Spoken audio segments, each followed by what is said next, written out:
Hello,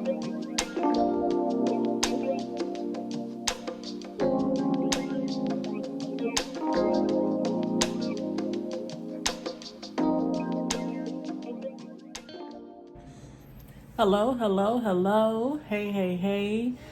Come on in. Get comfortable. Welcome back to my channel, Jaleesa, Reading Beyond the Book Cover, where we stay reading beyond the book's cover. My name is Jaleesa. Welcome if it's your first time, and welcome back if you're returning. I'm so excited to have you here. In my presence, me in your presence. You know, it's the weekend. Today is Saturday, August the 26th, I believe so. I was gonna reach for my iPad to see what day it was. I'm pretty sure it's 26th. I just got home from the store and I was like, oh, I might as well record something while I still have on clothes, outside clothes, because when I'm at home, y'all, I just want to be comfortable. But not to get off topic, this is my first review that I'm doing face-to-face. Usually I'll just do a written review. If not a written review, then I will do a voiceover. So this is the first, hopefully, of many, and I am going to be discussing a book that I chose for, or actually a book series. So a book in the book series that I chose for our Buddy Reads with Reading Beyond the Book Cover book club, and that book would be Mrs. Wiggins by Mary Monroe. I drew a blank because the further away I am from the books, the more I'm forgetting the titles of the books. I'm going to do my best to review the book the same as I did in my written review, which I have not posted yet as of the time that I'm filming this, but I have it already drafted up. All I need to do is upload it to the website, readingbeyondthebookcover.com. Reading, R-E-A-D-I-N-G, beyond, B-E-Y-O-N-D, the book, B-O-O-K, cover, C-O-V-E-R.com, .com. So readingbeyondthebookcover.com. You can head over there if you want more coherent thoughts. Like I said, I'm going to do the best that I can to summarize exactly what I wrote, because in a sense, it's just me giving the gist or a synopsis of the book. I'm saying what I enjoyed about it, what I disliked about it, and then who I suggested or recommended to if it was something, like if the book wasn't like my favorite. So this book wasn't my favorite all around, like an all-time favorite, but it was a favorite of mine in the entire series. So that's interesting in itself. But just so you understand what the book is about, the book is written in two viewpoints. So that is Hubert Wiggins and Maggie Franklin. So the story is about mostly Maggie. Maggie Franklin comes from a home that is not necessarily the most healthiest of environments. Her father is an alcoholic, and her mother used to be Lady of the Night. So when she was younger, the mother was a Lady of the Night. Now she is a born-again Christian, so of course she's trying to erase that stain that's on her record of being a human. But because they live down south, of course, you know how people are down south, as in here in America. They're not going to forget what you used to be, no matter what you do. So yeah, that's where she comes from, and something happens in her life that makes it where she does not necessarily want to get married or be in a relationship, but she has a really good friend that she agrees to marry because they also want to get married, but for other reasons. So that's why in my review I did make note to say that this is a marriage of convenience. But Maggie, she gets married to her best friend Hubert, and after she gets married, she has a child, and then she lives an upstanding life as an upstanding citizen in her small town, and it seems like nothing can go wrong, right? So she's excited. Hey, I got the man, I got the child, I have a church home. Church home is important in the South. And then on top of that, I'm part of a family that everybody is like, you are the bee's knees. So she comes from this, I don't want to call it lifestyle, because it's not lifestyle, but she comes from a family where it's not that structured. And so to be able to marry into one and elevate yourself is a big thing, right? But what happens when all of that is threatened? What lengths are you willing to go to? or go through, right? So that's the question that we're asking Maggie, because something does happen and it rocks her world, okay? Rocks her world like a bag of marbles. I enjoyed this book, like I said, the most out of all three. So there are 3 books in the series so far. Now there are 4.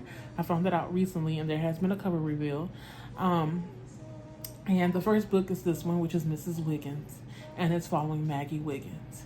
I enjoyed it because of the time period as well as the location. So because the location is in a small town, and not necessarily isolated, but it's a small town, meaning that there's not really many big ideas, especially when you are surrounded by people that have not left the town, right?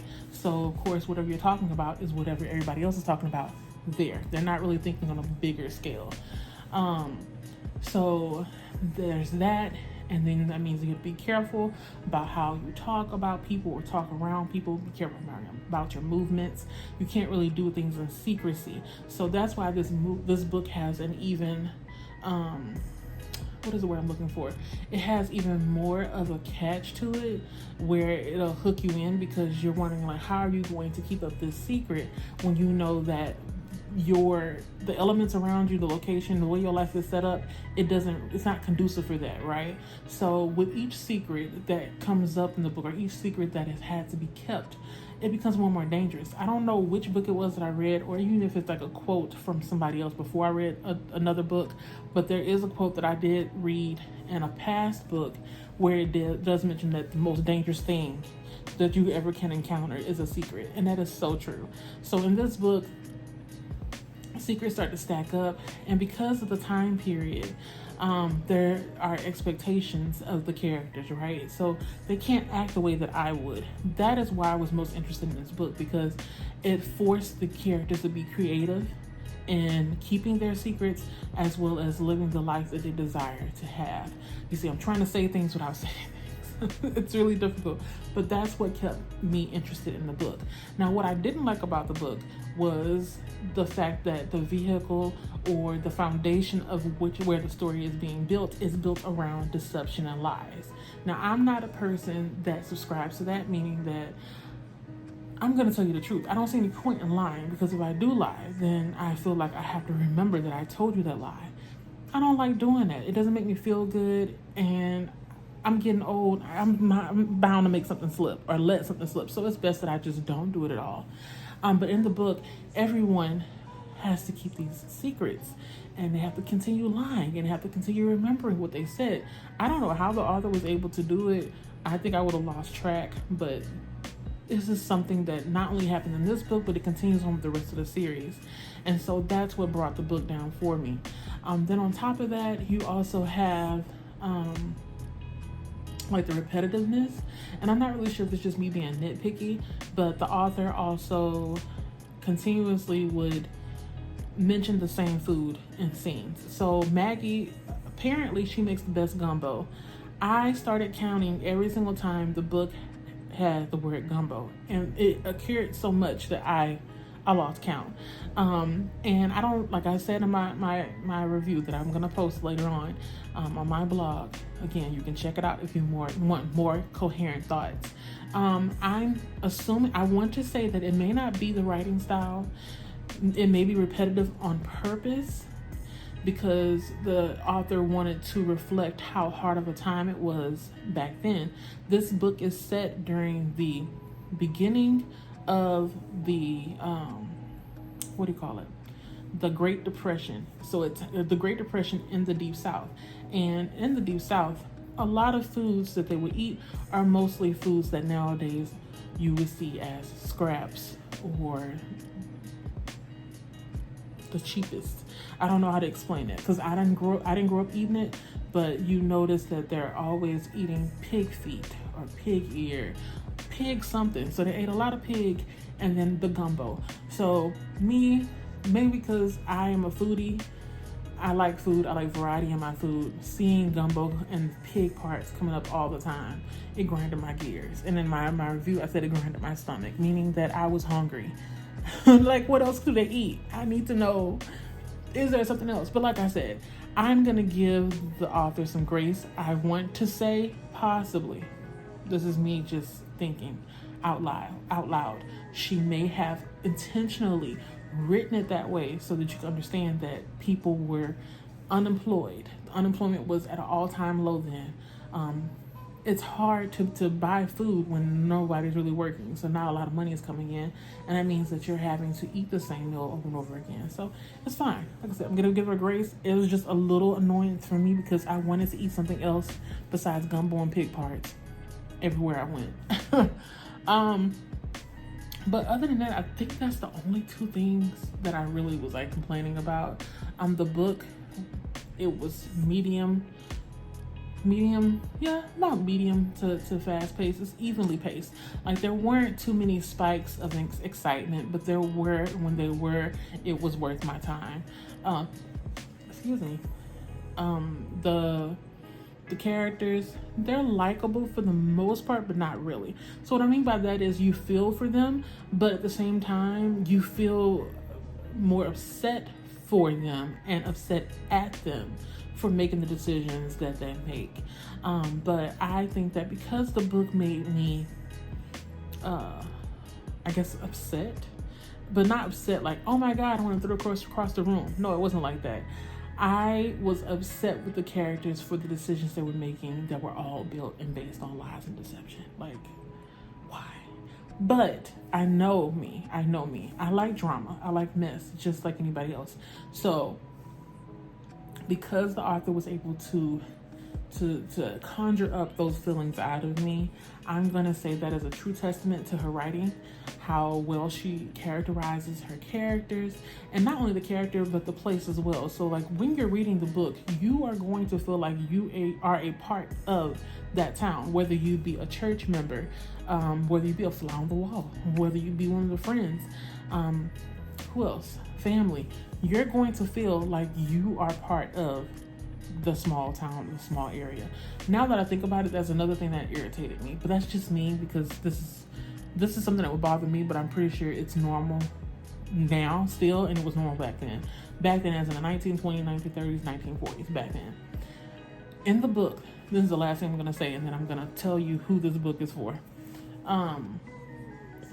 I got irritated or annoyed anytime somebody would walk into somebody else's home unannounced. Now, granted, these people have their doors open. Why? I don't know. I guess back in the day, you really could trust everybody. You didn't have to worry about anybody coming to your home and taking anything. And because everybody's so close-knit and in everybody's business, you don't think anything of it. I thought something of it, though. Every time somebody was in someone's home unannounced, just walking in, why? I could be picking my nose. I can be pulling out a wedgie. Why are you coming in my home unannounced? I felt so sorry for Maggie, especially after she had the baby. People were coming in and out of her home. It's like, can you give her some peace? You know, everybody wants to hold the baby. Like, I was upset for sister girl, okay? But that's just me, my gripe. It has nothing to do with the book. It's just, I don't like it when people come in and out of people's homes and not just announce yourself. Please, that's the simplest thing you can do. Knock on the door first. Call me before you get here. Because I know phones existed back then. So, why not? When it comes to who is this book for, I feel that if you like stuff like watching Medea, what else? Like the Medea movies, or basically anything that's been directed by Tyler Perry. I think, is it Love? What is that movie? Not movie, it's a TV show. Oh, The Have and Have Nots. You like drama like that? You'll love this. Like, if you like mess, read this book. You like small towns, read this book. If you like Mary Monroe and her past series, read this book. I think you'll enjoy it. Give it a try. Let me know if you read it down below in the comments. If you read it, how did you feel about it? What was your rating? If you haven't read it, have you read any books by Mary Monroe? And if you have not read anything by Mary Monroe, has this review kind of convinced you to maybe look into maybe trying something? If not this book, Mrs. Wiggins, would you try something else? Talk to me. I talk back. That's how it works, right? Right. So until next time, I'm going to tell you what I usually tell you. So if this is your first time, get a pen and paper and write it down. If you're returning, you already know what it is. I'm going to tell you to mind the business that's yours. Drink your water. And what else? Yes, continue reading beyond the book's cover. My name is Jaleesa, and I'll see you later. Bye.